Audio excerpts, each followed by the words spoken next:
What's going on, everybody? Welcome into the Jets Report. I'm your host, Patrick Siepman. And coming up on today's show, we got a lot to talk about. Could an extension be coming for Sauce Gardner and Garrett Wilson during training camp? Rich Cimini has a report there. And then also, Olu Fashanu. Could he be a breakout candidate for the Jets heading into the next season? We'll break that down. And then you guys see it at the bottom of your screen. Trade for Micah Parsons. The Jets were listed as a destination for the all-pro edge rusher. This has no chance of happening. But I do want to talk about it. It'll be fun to discuss on the tail after today's show. But before we dive into it, if you guys could hit that subscribe button and help us increase our lead over the Packers Report in total subscribers. They are right on our heels. Shout out to Joey Peterson, the host of the Packers Report. He has that channel humming right now. But if you guys could help us extend this lead and hit that subscribe button today, if we could get to 6,600 subs, I'd be feeling pretty confident about that. So if you guys could hit that subscribe button and never miss a thing on your New York Jets. So the new report on Sauce and Garrett are that Rich Cimini believes Sauce and Garrett negotiations will heat up during training camp. So I don't expect this to be something that happens, throughout the month of June or, first couple of weeks of July. But definitely once training camp gets going and more people are in the building, there will be more contract negotiations. And specifically on Garrett Wilson here, coming in from Cimini saying talks are in the early stages. This feels like a situation that will heat up during training camp. Despite inconsistent quarterback play, Wilson has recorded 3 straight 1,000-yard receiving seasons. He's probably looking for a deal in the $30 million a year range. After June 2nd, the Jets will be among the leaders in cap room, so there's enough flexibility to make it happen. And yes, good point by Cimini. The Jets have around $38 million to spend right now. And, I think the Jets will get both these deals done. I don't think the Jets are going to have this linger. You have a new regime, Aaron Glenn, Darren Muji. I'm sure they're just trying to, make it just a nonsense, a non-news story for Jets fans, and they just slap on those extensions. Everybody's happy heading into the season. You got to give Garrett Wilson credit of what he's been able to do for his first 3 seasons. I will say, inconsistent quarterback play for the Jets, no doubt that is true. And the fact that Wilson was able to have 3 straight 1,000-yard seasons is incredible. And he's had some of the best catches we have seen over the last couple of years. He is a playmaker. He is a true one. And he is worthy of getting $30+ million per year. That's just the going rate for wide receivers right now. And you have a guy like Wilson who can be a guy on the outside who demands double teams. He demands the safety shades over the top. And if he is one-on-one, you just uncork that football and throw it to number 5. But how much could he get?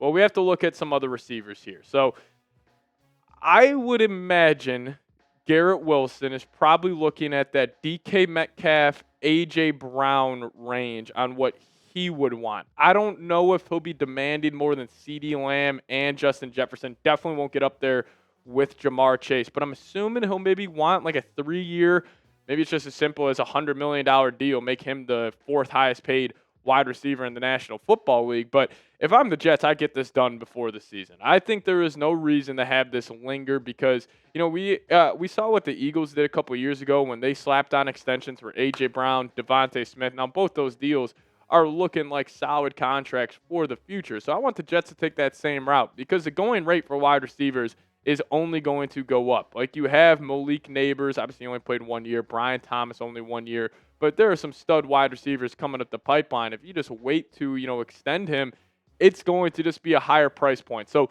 I would extend Sauce and Garrett Wilson before the season. Hopefully the Jets end up getting that done. But let's talk about Sauce Gardner here a little more specifically. So I think he is a more of a likely chance to be the highest paid corner in comparison to Garrett Wilson being the highest paid wide receiver. And if we look, the highest paid cornerbacks in the league, Derek Stingley, his classmate, got $30 million per year this summer, getting him a 3-year, $90 million deal with 89 guaranteed. But we also saw J.C. Horn get him a nice little deal. Jalen Ramsey's still on the books. Pat Surtain, he's probably looking at that Stingley deal saying, I deserve to get paid more.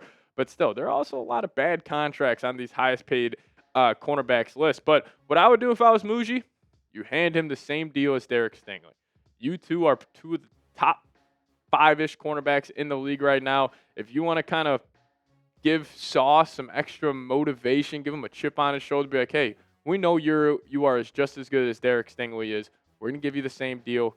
$89 million guaranteed. That's a lot of money, but I think Sauce deserves it. I mean, he had 2 all-pro years. his first 2 seasons in the league. Yes, a down year last year, but I kind of felt like he checked out when that season, kind of hit the wall last season. But I think the Jets should extend both these guys. And if you guys do as well, just give me a me down below in the comment section. Maybe there's somebody in the Jets front office watching this video. So let's send them a message on today's show. If you want the Jets to extend both Sauce and Garrett Wilson before the start of the season, type me down below in the comment section.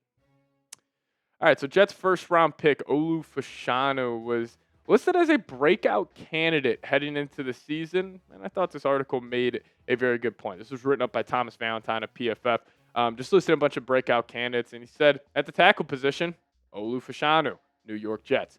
Just across the way, the Jets are gearing themselves up for a breakout year of their own on offense.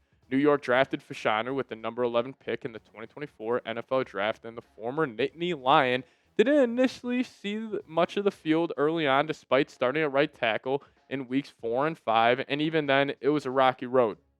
Between weeks 3 and 9, Fashanu earned a 47.1 grade, 73rd out of 79 tackles, and his 9.2% pressure rate allowed was also the 6th highest among tackles. So it was a rocky start for Fashanu, but I expect him to turn it around. And, the Jets could be setting themselves up for a very, very solid offensive line for the future. And, both these guys, Fashanu and Membu, first-round picks the last 2 years, if they end up working out and you have your tackles of the future, this offensive line could be one of the better ones in the National Football League, because I already think you have, a great interior offensive line. Now, obviously, health is going to be the biggest X factor with this group, specifically with Vera Tucker and also John Simpson as well. But I love Tippmann.